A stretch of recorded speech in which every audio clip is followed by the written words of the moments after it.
berkecimpungnya di daerah situ, saya 90% anak-anak di situ itu belanjanya ke saya waktu itu. Nah, terus saya juga ada pikiran sana sehingga ya saya senamanya manusia, saya banyak kenalan orang-orang situ.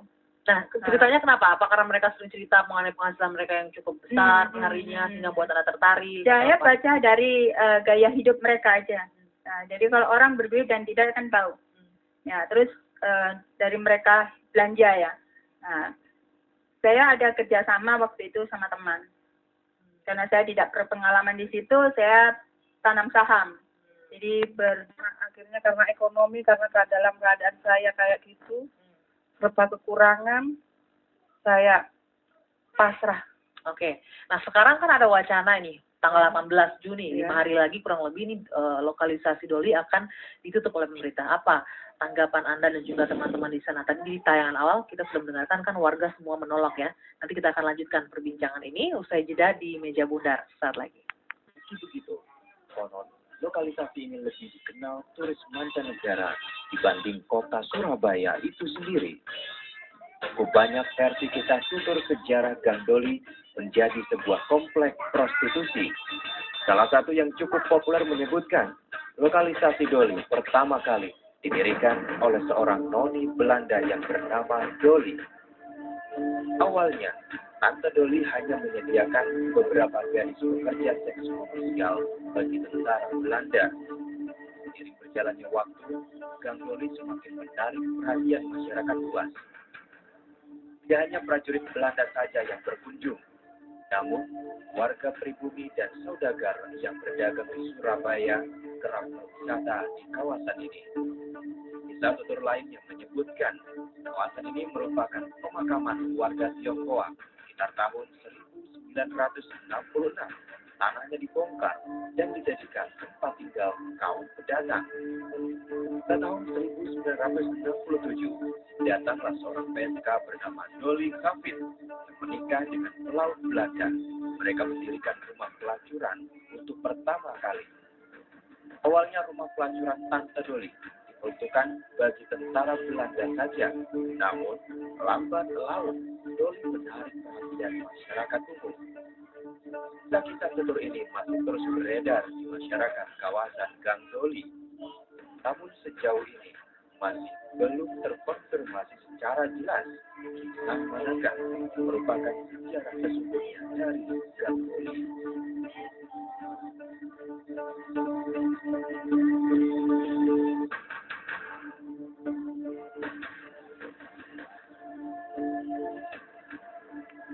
Apa? Ya gini, karena untuk penutupan sendiri, selama ini nggak ada pemerintah, belum ada pendekatan atau kesepakatan di antara kami pengelola. Ya kami mendengar dengan kata-kata tanggal 19 atau 18 itu bagi kami hanya isu.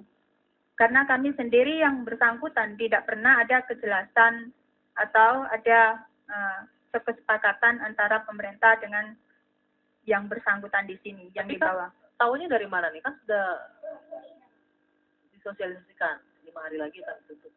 Ya, itu kan lewat media atau lewat tidak ada perwakilan dari pemerintah mungkin datang langsung ke sana untuk menyampaikan rencana penutupan. Duduk bersama berbicara dengan warga Doli mungkin dari perwakilan. Yang jelas tidak ada. Tidak ada? Yang jelas tidak ada. Hanya kemarin ada yaitu dari salah satu partai itu yang dari wakil dari Wawali itu turun memang akhir-akhir ini. Tapi bagi kami vonis yang dijatuhkan oleh pemerintah itu yang bikin kami ini bingung. Kenapa? Soalnya kami tidak tahu. Kami ini mau diapakan dan kami tujuannya apa? Tujuannya jelas kan pemerintah mengatakan ini Doli ini sebagai pertama ada sarang kriminalitas di sana, juga pusat bisa jadi penyebaran penyakit seksual menular di situ dan juga merusak moral generasi muda. Kan jelas soal satu kalau pemerintah bicara begitu untuk penularan penyakit, justru nanti kalau ditutup inilah, ini kan sudah ada wadah sebenarnya kalau kalau untuk menurut pandangan kami ya, Doli lokalisasi yang udah maksudnya bertempat ya, yang jelas itu sebagai wadah sampah, ibaratkan sampah kota.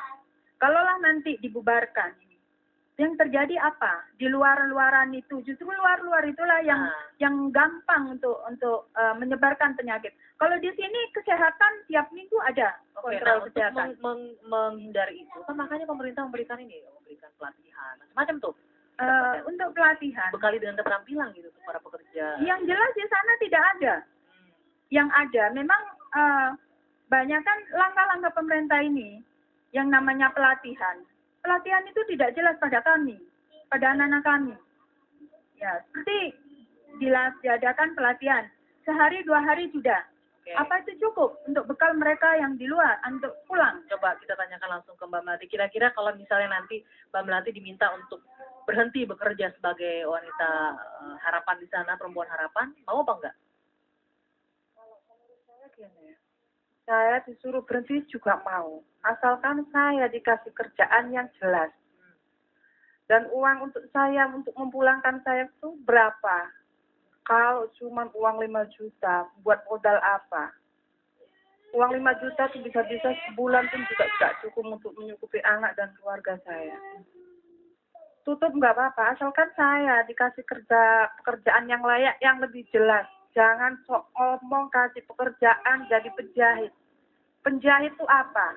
Iya kalau orang berpendidikan tinggi. Kalau berpendidikan kayak saya, terus kalau saya disuruh jadi penjahit belajarnya 1 bulan, 2 bulan belum tentu bisa. Tapi kan ada banyak nih Mbak Melati, keterampilan lain yang akan diajarkan begitu. Gimana, mau nggak? Kalau saya dengar sih keterampilan cuma jadi penjahit. Cuman itu. Tapi Mbak sendiri atau teman-teman di sana yang lain bersedia untuk berhenti kerja seperti ini? Nggak kerja ada, yang lain? menolak semua. Menolak? Iya. Nggak mau diberikan misalnya kesempatan untuk bekerja yang lebih baik dari ini? Gitu. Nggak mau. Dia yang mau juga sih. Mau ditutup nggak apa-apa, asalkan nggak mau. Nggak mau? Iya. Kenapa nggak mau? Asalkan dikasih pekerjaan yang lebih baik nih. Ya asalkan pekerjaan itu apa? Kasih tahu dulu, pekerjaannya yang jelas dulu. Atau ditunjukin dulu di mana tempatnya, ini tempat kerja kamu. Itu kan lebih bagus. Kalau belum tahu tempat kerjanya, ya percuma ngomong aku juga mau. Kalau ditutup nggak apa-apa, percuma Mbak. Nah Mbak Lina, ini kan tidak hanya pekerja atau perempuan harapannya saja ya yang akan diberikan, dibekali keterampilan dan juga dana begitu. Untuk pengelolanya juga akan diberikan. Gimana kira-kira, mau nggak Mbak mengganti usaha menjadi yang lebih baik mungkin, yang lebih Tiap halal? orang saya rasa tidak ada yang namanya ini kan suatu pekerjaan yang apalagi kita kami di sini kebanyakan ya juga orang dari orang Muslim ya. Ya tentunya kami ini tidak ngerasa siapa yang tidak mau kehidupan itu manusia itu Ya, lebih baik. Yang lebih baik lah yang sesuai dengan jalan agama Ya. misalnya. Asalkan ya itu tadi bagi kami tolong. Okay. Nah itu tadi dijelaskan programnya apa. Nah, di situ itu mau digimanakan, kami itu mau diapakan. Kami selama ini tidak ada pembicaraan yang konkret, Okay. yang jelas. Nah, itu tidak ada pembicaraan konkret ya. Nanti kita Tidak. juga akan memberikan kesempatan untuk berbincang langsung dengan Wakil Gubernur Jawa Timur. Tapi nanti kami juga akan